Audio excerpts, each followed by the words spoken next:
এই ড্রাগন গাছটার ডাল আমি অনেক দিন আগেই লাগিয়েছিলাম, তো প্রায় 10 দিন 12 দিন তো হয়েই গেল।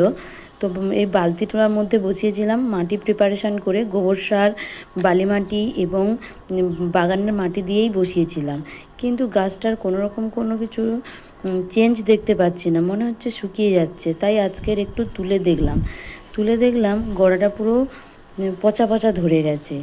মনে হচ্ছে গোড়াটা পচে গেছে। আমার যদিও এই বিষয়ে আইডিয়াটা কম, তবুও যেন মনে হলো গোড়াটা পচে গেছে। আর এটার আর একটা কারণ হতে পারে, যেদিন আমি লাগিয়েছি তার পরের দিনই আমাদের এখানে প্রচুর বৃষ্টি হয়ে গেছে। তো এখন দেখা যাক, এটাকে ঠিক করেছি আমি। একটা বালির বস্তা আছে, সেই বালির বস্তার মধ্যেই দিয়ে রাখবো। দেখা যাক এর কোনো কিছু চেঞ্জ আসে কি না। আমি এই দিয়ে দিলাম।